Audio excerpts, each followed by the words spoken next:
Hello दोस्तों, नमस्कार। दिन भर की बड़ी खबर बिना देरी के आपको बताएंगे, जहां सबसे पहले बताएंगे मुझू का हुआ हृदय परिवर्तन। जी हां, चीनी कंपनी से चीन भारत को सौंप दिया सबसे बड़ा मालदीव का प्रोजेक्ट। दोस्तों, मालदीव में प्रधानमंत्री मोदी की हरियाणा चुनाव के बाद बड़ी कूटनीतिक जीत। बताएंगे आपको सबसे बड़ी खबर कैसे। जिस तेजी के साथ मुझू ने भारत से मुंह मोड़ा था, उससे कई गुना तेजी के साथ वापस मोदी जी की कूटनीति रंग लाई है, वहीं आपको बताएंगे। भारतीय सेना चीनी सीमा के पास करने वाली है सीनियर कमांडरों की मीटिंग, राजनाथ सिंह होंगे शामिल। चीन को लगने वाला है बड़ा झटका। दोस्तों, वहीं बताएंगे जम्मू और कश्मीर में आतंकवादियों की बड़ी हिमाकत। दोस्तों, अनंतनाग से सेना के जवान को कर लिया अगवा, जिनका मिला है शव। एक से एक बड़ी खबर बताने वाले हैं, बस आप वीडियो के अंत तक बने रहेगा। और खबरों में आगे बढ़ने से पहले देश भारत का पुरजोर समर्थन करते तो वीडियो को लाइक करके चैनल को सब्सक्राइब करके बेल आइकन दबा के कमेंट में जय हिंद अवश्य कहिएगा। तो बात करें पहली बड़ी खबर की, जहां पाकिस्तान से सटी सीमा पर बनेगी लंबी सड़क। कैबिनेट बैठक में पंजाब राजस्थान को लेकर बहुत बड़ा फैसला। दोस्तों, केंद्रीय मंत्रिमंडल की बैठक में कई अहम फैसले लिए गए हैं। केंद्रीय मंत्री अश्विनी वैष्णव ने बताया कि 80 करोड़ नागरिकों को लाभ पहुंचाने के लिए 17,082 करोड़ रुपए की राशि को मंजूरी दी गई है। ये धनराशि सभी योजनाओं के तहत मजबूत चावल की आपूर्ति के लिए है। इसके साथ ही बैठक में सीमा सुरक्षा को लेकर सड़क निर्माण का भी फैसला लिया गया है। आपको बता दें दोस्तों, अश्विनी वैष्णव ने बताया कि मंत्रिमंडल ने गुजरात के लोथल में राष्ट्रीय समुद्री धरोहर परिसर के निर्माण को मंजूरी दे दी है। ये परिसर एक light house, museum, ship building अनुभव और डॉक जैसी सुविधाओं को शामिल करेगा।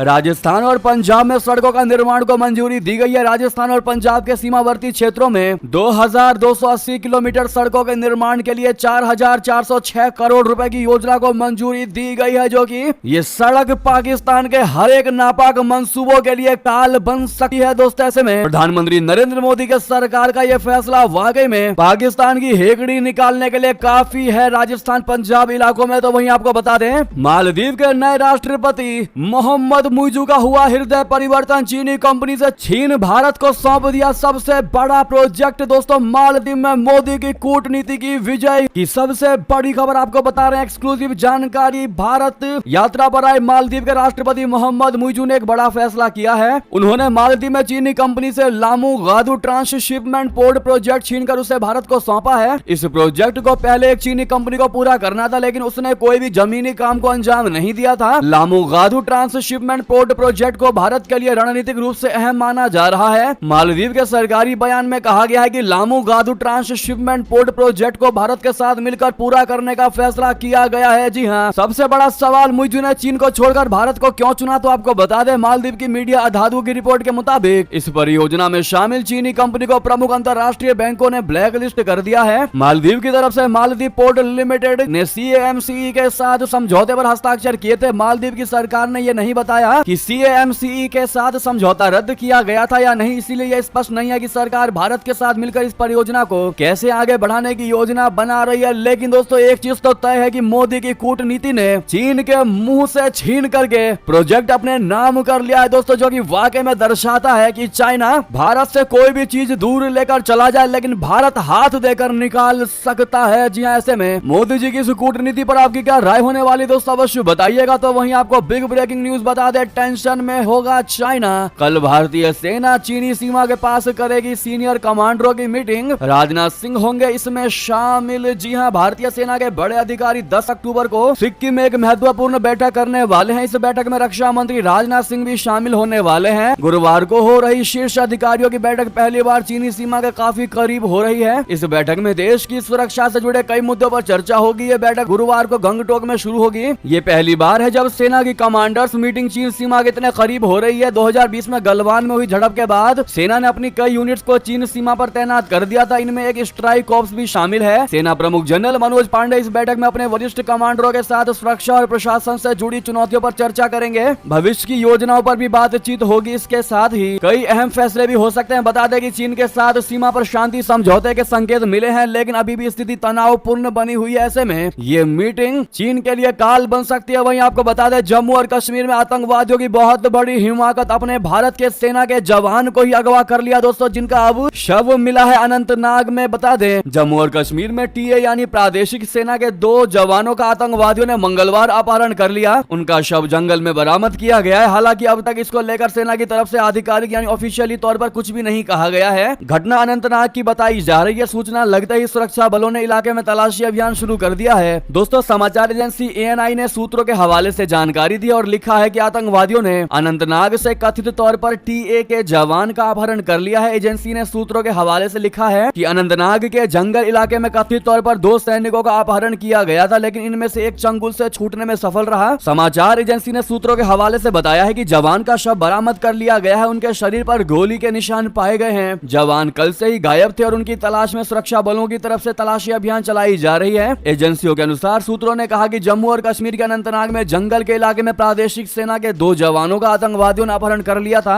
हालांकि एक जवान आपस आने में सफल रहा। जी हां, सुरक्षा बलों ने गायब हुए जवान की तलाश के लिए ऑपरेशन शुरू कर दिया है। आतंकवादियों की यह हिमाकत दोस्तों बताती है कि आज भी उनके मंसूबे डाउन नहीं हुए। लगता है उनको अलग ही खुराक चाहिए। तो वहीं बता दें, पाकिस्तान के 22 लोग भारत में घुसे हिंदू नामों के साथ बेंगलुरु और कर्नाटक में रुके। पुलिस ने किया है इनको लेकर बहुत बड़ा खुलासा। जी हां, पुलिस ने 22 पाकिस्तानी नागरिकों को हिंदू नामों के साथ बेंगलुरु और कर्नाटक के अन्य हिस्सों से गिरफ्तार किया। अन्य हिस्सों में बसाने और पनाह देने में मदद के आरोप में परवेज नाम के एक व्यक्ति को गिरफ्तार किया है। पुलिस सूत्रों ने मंगलवार को यह जानकारी दी है। रिसेंटली बेंगलुरु के बाहरी इलाके जिगानी में एक फैमिली के 4 मेंबर्स को गिरफ्तार किया गया था जो पाकिस्तानी नागरिक थे। उनकी गिरफ्तारी और पूछताछ के बाद यहां पीनिया में 3 और पाकिस्तानी नागरिकों को गिरफ्तार किया गया। सूत्रों ने बताया कि पूछताछ में दावणगेरे जिले में भी कुछ पाकिस्तानियों की मौजूदगी का पता चला और उन्हें भी हिरासत में लिया गया है। मामले की जांच के दौरान पुलिस को पता चला कि परवेज इन पाकिस्तानियों को उनके बदले हुए नामों से सभी दस्तावेज हासिल करने में मदद कर रहा था। उन्होंने बताया कि मामले में जांच की जा रही है। वहीं बता दें, कश्मीर इलेक्शन रिजल्ट पर पाकिस्तानी पत्रकार की बेइज्जती, अमेरिकी विदेश विभाग से पूछा था सवाल। दोस्तों अमेरिका ने मंगलवार को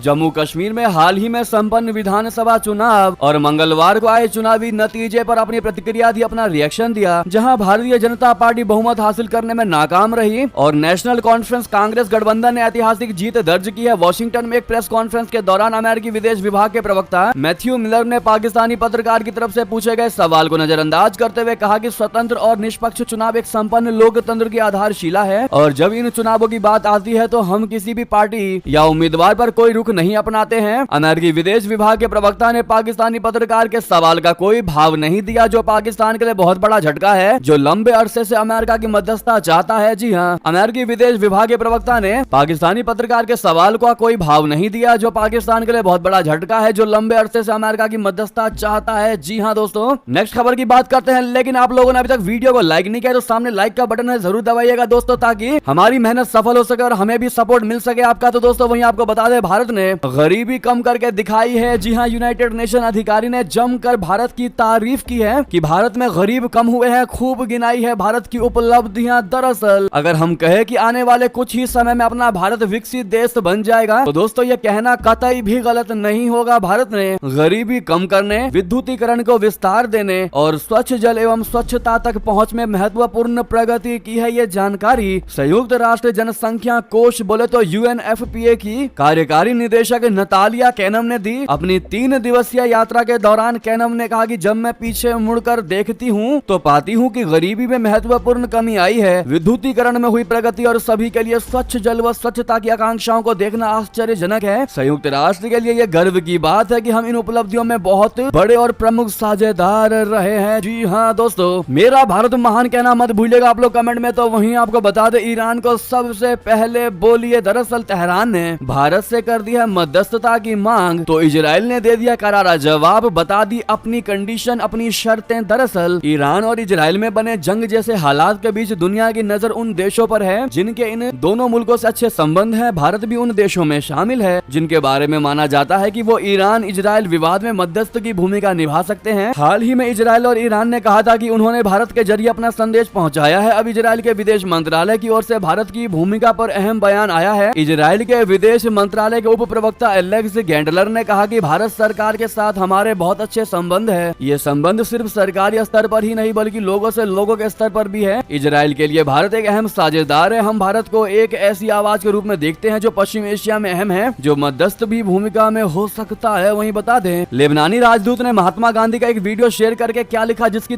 हर तरफ होने लगी चर्चा। दरअसल भारत में लेबनान के राजदूत रबी नरश ने हिजबुल्लाह को लेकर एक बड़ी बात कही। उन्होंने महात्मा गांधी के शब्दों का हवाला देते हुए कहा कि आप एक क्रांतिकारी को मार सकते हैं लेकिन आप क्रांति को नहीं मार सकते। लेबनान के राजदूत रबी नरश ने कहा कि आप हिजबुल्लाह को खत्म नहीं कर सकते। ये इजराइल के खिलाफ एक आंदोलन का प्रतीक है। इसके लोगों को खत्म करके इसे कुचला नहीं जा सकता है। दोस्तों वहीं बता दें, तालिबान ने डूरंड लाइन पर काटी बाढ़ तो पाकिस्तानी सेना ने उड़ा दी चौकी। अफगान सीमा पर जोरदार भिड़त, तनाव बढ़ गया है। बता दें, पाकिस्तान और तालिबानी सेना के बीच सीमा रेखा डूरंड लाइन पर जोरदार भिड़त हो गई। पाकिस्तानी मीडिया का दावा है कि तालिबानी सैनिकों ने पाकिस्तान अफगान सीमा के नौश की गजनी सेक्टर में सीमा पर लगाई गई बाढ़ को नष्ट कर दिया। इसके बाद पाकिस्तानी सेना ने जोरदार जवाब दिया और तालिबानी सैनिकों की चौकी को ही उड़ा दिया। इस दौरान दोनों ही सेनाओं के बीच जोरदार गोलीबारी भी हुई है। ताजा इस घटनाक्रम से तालिबान और पाकिस्तान के बीच तनाव काफी बढ़ गया है। तालिबान ने साफ कह दिया है कि वो अंग्रेजों की बनाई डूरंड लाइन को नहीं मानता है और वो सीमा पर बाढ़ लगाने का कड़ा विरोध करता है। वहीं बता दें, एससीओ समिट से पहले प्रधानमंत्री शहबाज शरीफ ने इमरान खान को दे दिया बड़ा अल्टीमेटम। दोस्तों, शंघाई सहयोग संगठन बोले तो एससीओ के शिखर सम्मेलन से पहले पाकिस्तान के प्रधानमंत्री शहबाज शरीफ ने कहा कि पूर्व प्रधानमंत्री इमरान खान की पाकिस्तान तहरीक इंसाफ पार्टी को 2014 का धरना दोहराने की इजाजत नहीं दी जाएगी, जिसके कारण चीनी राष्ट्रपति को अपनी यात्रा रद्द करनी पड़ी थी। एससीओ के राष्ट्रीय अध्यक्षों का शिखर सम्मेलन 15 और 16 अक्टूबर को इस्लामाबाद में होने वाला है। भारत की ओर से विदेश मंत्री जयशंकर इस्लामाबाद में एससीओ शिखर सम्मेलन में भाग लेने के लिए पाकिस्तान जाने वाले प्रतिनिधि मंडल का नेतृत्व करेंगे। वहीं बता दें, राफेल परमाणु फाइटर जेट को हवा में मिलेगा शाही बॉडीगार्ड। फ्रांस का सबसे बड़ा ऐलान, भारत की भी होगी बल्ले बल्ले। जी हां, फ्रांस का लड़ाकू विमान राफेल पूरी दुनिया में सफलता के नए प्रतिमान गढ़ रहा है। भारत से लेकर कतर तक ने फ्रांस को जमकर ऑर्डर दिए हैं। इससे राफेल बनाने वाली कंपनी डसॉल्ट एविएशन की चांदी हो गई है। अब फ्रांसीसी company Rafale multi role jet की अगली पीढ़ी F5 बना रही है, जो हवा में ही शाही बॉडीगार्ड से लैस होगा। दरअसल फ्रांसीसी कंपनी चाहती है कि हवा में राफेल के साथ एक मानव रहित ड्रोन विमान भी उड़े, यानी उड़ान भरे। ये ड्रोन राफेल के पायलट के इशारे पर काम करेगा और दुश्मन को तबाह करने में मदद करेगा। फ्रांस के रक्षा मंत्री सेबेस्टियन लोकर्नू ने राफेल के घर कहे जाने वाले सेंट डिजियर एयरबेस पर इस ड्रोन का ऐलान किया। ये ड्रोन पहले के न्यूरॉन UCAV प्रोजेक्ट के आधार पर तैयार किया जाएगा। दोस्तों वहीं बता दें, अमेरिका में बहुत बड़ा आतंकी हमला टला, चुनाव के दिन दहशत फैलाने की प्लानिंग नाकाम। FBI ने अफगान नागरिकों को किया गिरफ्तार। दरअसल अमेरिका में संघीय जांच ब्यूरो यानी FBI ने देश में चुनाव वाले दिन हमले की साजिश रचने के आरोप में एक अफगान शख्स को गिरफ्तार किया है। अधिकारियों का कहना है कि गिरफ्तार व्यक्ति आतंकवादी संगठन इस्लामिक स्टेट से प्रेरित था और वो अमेरिका में चुनाव वाले दिन बड़ी भीड़ को निशाना बनाकर हमला करने की साजिश रच रहा था। न्याय विभाग ने मंगलवार को यह जानकारी दी। आरोपों के दस्तावेज के अनुसार ओकलाहोमा सिटी के नसीर अहमद तौहीदी ने सोमवार को गिरफ्तारी के बाद जांच अधिकारियों को बताया कि उसने अगले महीने चुनाव वाले दिन हमले की साजिश रची थी। तो वहीं आपको बता दें, हिंदू लड़की से शादी करने वाले मुस्लिम लड़के के सवाल पर जाकिर नाइक ने उड़ाया उसका मजाक। कहा, मुझे तो लगा कि पाकिस्तान में शरिया कानून है। दरअसल भारत में भगोड़ा करार विवादित इस्लामिक उपदेशक जाकिर नाइक इस समय पाकिस्तान में अपने कार्यक्रम कर रहा है। जाकिर नाइक अलग अलग शहरों में पहुंचता है जहां लोग उससे धर्म से जुड़े मामलों पर सवाल करते हैं। इन सवालों के जवाब जाकिर की ओर से दिए जाते हैं। पाकिस्तान में बीते एक हफ्ते में ऐसे कई बयान जाकिर ने दिए हैं जिनकी न सिर्फ चर्चा है बल्कि उसे आलोचना का शिकार भी होना पड़ा है। जाकिर का नया बयान जो चर्चा में आया है उसमें वो हिंदू मुस्लिम शादी पर बात कर रहा है। जाकिर नाइक के पाकिस्तान में हुए कार्यक्रम का वीडियो सामने आया है। इसमें अली हमजा नाम का शख्स कह रहा है कि उसने हिंदू लड़की को मुस्लिम बनाकर शादी की थी। अब उसका एक बच्चा भी है, लेकिन उसकी बीवी तलाक ले रही है और इस्लाम धर्म छोड़कर वापस हिंदू होना चाहती है। ऐसे में वो क्या करे? इस पर पाकिस्तान का मजाक उड़ाते हुए जाकिर ने कहा कि मैं तो समझा था कि पाकिस्तान में शरिया का पालन किया जाता था, मैं गलत समझ बैठा था। शरिया के हिसाब से वो इस्लाम नहीं छोड़ सकती है, मगर ऐसा नहीं है। तो वही बता दें, लोकसभा चुनाव में सपना दिखाकर 3 महीने में मुंह क्यों मोड़ लिए दलित वोटर, क्या करेंगे राहुल गांधी? दरअसल कांग्रेस पार्टी और राहुल गांधी फिर वहीं पहुंच गए जहां वो 2014 के बाद से ही ठोस रूप से जमे हुए हैं। बीच बीच में एक आध विचलन होता है, लेकिन पूर्ण मूर्ख को भवः के भाव से ना कांग्रेस दूर हट पाती है ना राहुल। हरियाणा विधानसभा चुनावों की हार को कांग्रेस और राहुल गांधी की चूल्हे हिला देने वाले झटकों में एक मानना कोई अतिशयोक्ति नहीं होगी। अभी अभी तो राहुल गांधी ने कम से कम उत्तर प्रदेश और महाराष्ट्र में दलित मतदाताओं को यह समझाने में सफलता हासिल की थी कि उनका बीजेपी के साथ रहना घाटे का सौदा है। लेकिन 8 अक्टूबर के हरियाणा विधानसभा चुनावों के परिणाम ने 4 जून के लोकसभा चुनावों के परिणाम से बने नैरेटिव को मटिया मेट कर दिया। जी हां दोस्तों, आपको बता दें लोकसभा का जो रिजल्ट आया था उसने कहीं ना कहीं कांग्रेस को